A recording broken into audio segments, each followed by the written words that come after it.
നേർവീതി പ്രഭാഷണ പരമ്പരയിലേക്ക് ഏവർക്കും സ്വാഗതം. സുവിശേഷകൻ കുഞ്ഞുമോൻ തോട്ടപ്പള്ളി ഇപ്പോൾ നിങ്ങളുമായി ദൈവവചനം പങ്കുവെക്കുന്നു. ശ്രദ്ധിച്ചാലും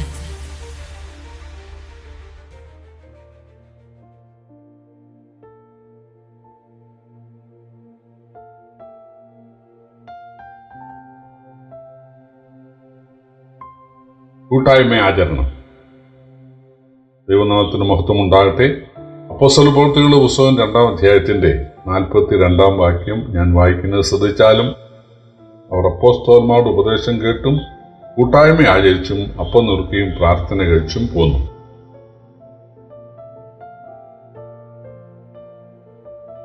ഇതിൽ കൂട്ടായ്മ ആചരിച്ചു എന്നുള്ളതാണ് ഇന്ന് നാം ധ്യാനിക്കാനായിട്ട് ആഗ്രഹിക്കുന്നത്.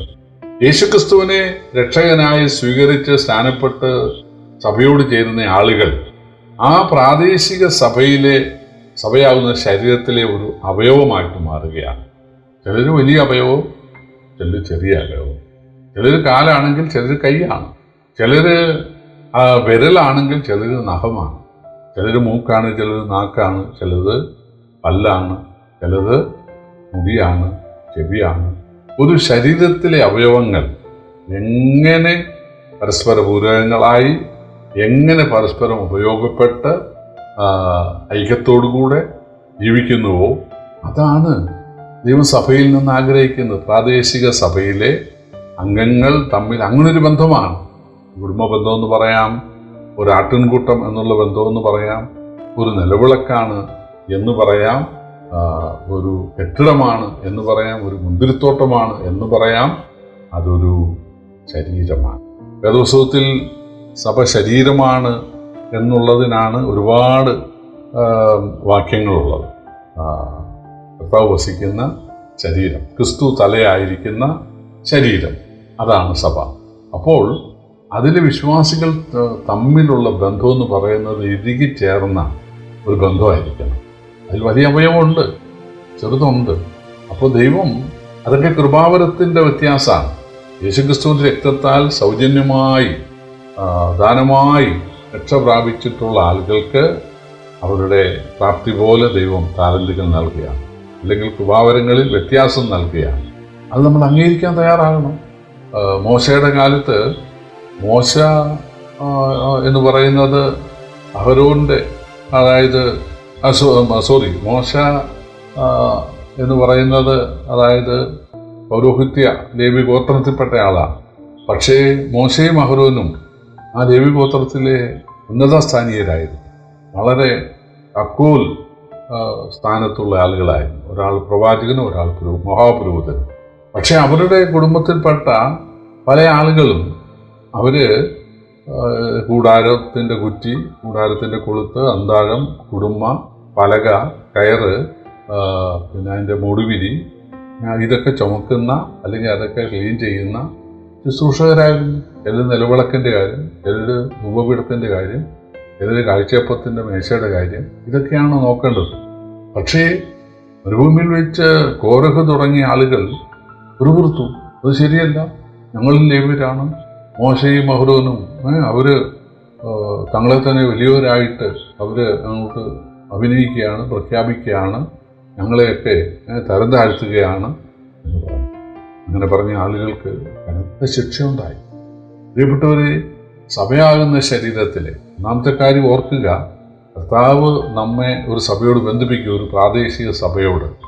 അതായത് സ്നാനമുള്ള, തിരുവത്താഴമുള്ള, ആരാധനയുള്ള, പാട്ടുള്ള, പ്രാർത്ഥനയുള്ള, വിശേഷ പ്രവർത്തനങ്ങളുള്ള ഒരു സ്ഥലം സഭയോട് നമ്മളെ ബന്ധിപ്പിക്കും. ഇടയന്മാരുടെ പരിപാലനമുള്ള ഒരു സഭയോട് ബന്ധിപ്പിക്കും. അവിടെ ഉറച്ചു നിൽക്കണം. അല്ലാതെ അവർ പണക്കാരില്ല, അവിടെ വിദ്യാഭ്യാസമുള്ളവരില്ല, കുലശ്രേഷ്ഠതയുള്ളവരില്ല, അവിടെ സഭാഹോള് മോശമാണ്, അവർക്ക് സെമിത്തേരിയില്ല, ഈ കാരണങ്ങളൊക്കെ പറഞ്ഞ് ഈ മരകുത്തിയെപ്പോലെ വേറെ സഭകൾ തേടി പോകുന്നവരുണ്ട്. ഇങ്ങനെ കുരങ്ങ് ചാടുന്നത് പോലെ ചാടി പോകുന്ന ചില ആളുകളുണ്ട്.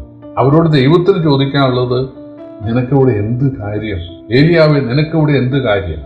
യോനയെ, നിനക്കിവിടെ എന്ത് കാര്യം എന്ന് ചോദിച്ചതുപോലെ ആണ് അവരോട് ദൈവം ചോദിക്കുന്നത്. പ്രിയപ്പെട്ടവരെ, ദൈവം നമ്മളെ ആക്കിയുള്ള സ്ഥാനത്ത് നമ്മൾ എന്ത് ചെയ്യണം? താണിരിക്കണം. ദൈവം നിങ്ങളെ തക്ക സമയത്ത് ഉയർത്തുവാൻ ബലമുള്ള കൈക്കീഴ് താണിരിപ്പീൻ എന്ന് തിരുവഴുത്തിൽ പത്രോസ്നേഹത്തിൽ വായിക്കുന്നത് പോലെ നമ്മൾ ദൈവമാക്കിയ സ്ഥാനത്ത് നിൽക്കണം. യേശുവിനെ രക്ഷകനായി സ്വീകരിച്ച സ്ഥാനപ്പെട്ട ആളുകൾ ഏത് പ്രാദേശിക സഭയോടാണോ കർത്താവ് നമ്മൾ ബന്ധിപ്പിക്കുന്നത്, അതിൽ ഏത് ചെറിയ സ്ഥാനത്തോ ശുശ്രൂഷയിലോ നമ്മളെ ആക്കുന്നു അവിടെ ഒതുങ്ങി നിൽക്കാൻ തയ്യാറാകുമ്പോൾ തീർച്ചയായിട്ടും കർത്താവ് തീർച്ചയായിട്ടും.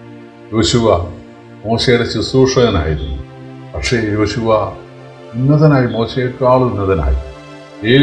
ഏലിയാവിൻ്റെ കൈക്ക് വെള്ളം ഒഴിച്ച ആളായിരുന്നു എലീശ.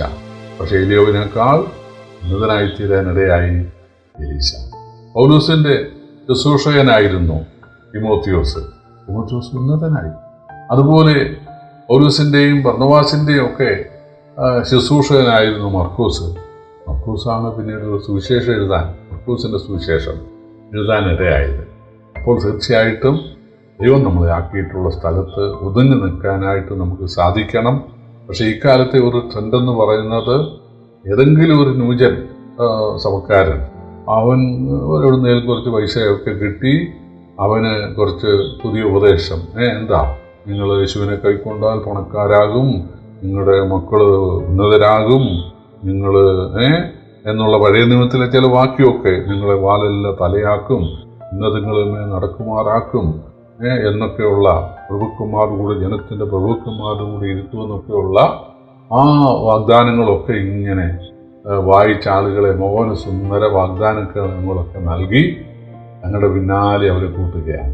ഒരു ലജ്ജയുമില്ലാതെ അവരെന്ത് ചെയ്യുകയാണ്? ദൈവമാക്കിയിട്ടുള്ള ആ സ്ഥലം പ്രാദേശിക സഭയിൽ നിന്ന് അവർ വലിയ കെട്ടിടം കണ്ട്, അല്ലെങ്കിൽ അവിടുത്തെ ആർഭാടം കണ്ട്, അവിടുത്തെ ലിബറലിസം കണ്ടിട്ട് ചാടുകയാണ്. അത് വാസ്തവത്തിൽ വളരെ തെറ്റായിട്ടുള്ള ഒരു കാര്യമാണ്. തീർച്ചയായിട്ടും ദൈവം നമ്മെ ബന്ധിപ്പിക്കുന്ന ആ സഭ സാമ്പത്തികമായിട്ട് കുറവുള്ളതായിരിക്കാം. നാം അതിനെ ഉയർത്തണം. സഭാഹോൾ ഇല്ലായിരിക്കാം, ആരാധനാലയം ഇല്ലായിരിക്കാം, നമ്മൾ ഉണ്ടാക്കണം. സെമിത്തേരി ഇല്ലായിരിക്കാം, നമ്മൾ ഉണ്ടാക്കണം. ചെലവ് ചെയ്യണം. ദാവീദ് പറഞ്ഞു, ചെലവ് കൂടാത്ത ഒരു യാഗം. ഈ കാലത്തെ ആളുകൾ ചെലവ് കൂടാതെ യാഗം കഴിക്കാനായിട്ട്, ബൈബിൾ അവർക്ക് ഫ്രീ ആയിട്ട് കിട്ടിയാൽ സന്തോഷം, പാട്ടുപുസ്തകം ഫ്രീ ആയിട്ട് കിട്ടിയാൽ സന്തോഷം, സ്തോത്രാഴ്ചയിടാൻ പൈസ ഫ്രീ ആയിട്ട് കിട്ടിയാൽ സന്തോഷം. അതുപോലെ കൊച്ചുങ്ങൾക്ക് ജൂൺ മാസം ആകുമ്പോൾ ഫ്രീ ആയിട്ട് പിന്നെ പുസ്തകങ്ങൾ കിട്ടിയാൽ സന്തോഷം, പുസ്തകങ്ങൾ പിള്ളേരുടെ ഫീസ് മാസം കിട്ടിയാൽ സന്തോഷം. പിന്നെ അവരെ കെട്ടിച്ച് വിടാനുള്ള അവരുടെ കല്യാണത്തിനുള്ള പൈസ അത് സഭ കൊടുത്താൽ സന്തോഷം. ഇതെല്ലാം സഭ വഹിച്ചോണമെന്നൊരു ചിന്തയുള്ള ആളുകളുണ്ട്. നോ, ഒരു ദരിദ്രയായ വിധവ 2 കാശിട്ടു. കർത്താവ് ചെന്ന് എന്തിനാ സഹോദരി അതിട്ടത്? അത് പോകുന്ന വഴിക്കൊരു കടുങ്കാപ്പിയോ പരിപ്പോടെയോ കഴിക്കായിരുന്നല്ലോ എന്ന് യേശു പറഞ്ഞില്ല. നല്ല കാര്യം. പ്രിയപ്പെട്ടവരെ, നമ്മളെല്ലാം ദൈവനാമത്തിൽ കൊടുക്കാൻ, ചെലവിടുവാൻ, സഭയ്ക്ക് വേണ്ടി, ആ സഭയെ ഉയർത്തുവാൻ വേണ്ടി പ്രവർത്തിക്കുന്നവരായിരിക്കണം. അല്ലാതെ എവിടെങ്കിലും ഒരു ബോർഡ് കണ്ടു, എവിടെങ്കിലും ഒരു ഫ്ലക്സ് കണ്ടു, എവിടെ ഒരു കെട്ടിടം കണ്ടു, ഒരിക്കലും അങ്ങനെ ചാടാനായിട്ട് ഇടയാകരുത്. കർത്താവ് നമ്മെ സഹായിക്കട്ടെ. ഇവിടെ അവർ കൂട്ടായ്മ ആചരിച്ചു എന്ന് പറഞ്ഞാൽ സഹോദരന്മാരുമായിട്ട് ഇറുകിച്ചേർന്ന് അവരുടെ ദുഃഖങ്ങളിലുള്ള കൂട്ടായ്മ, സന്തോഷത്തിലുള്ള കൂട്ടായ്മ, ഒരുമിച്ചുള്ള ഭക്ഷണം കഴിക്കൽ, സുവിശേഷ വേലയിലുള്ള കൂട്ടായ്മ, പിന്നെ അങ്ങനെ പരസ്പരം ഷെയർ ചെയ്ത്, പരസ്പരം ആശയവിനിമയം നടത്തി, പരസ്പരം പിന്നെ പ്രാർത്ഥിച്ച്, അങ്ങനെ അതാണ് ക്രിസ്തീയ കൂട്ടായ്മ. അതിന് ദൈവം നമ്മെ സഹായിക്കട്ടെ. കർത്താവിൻ്റെ വലിയ നാമം പാട്ടുമാറാണ്.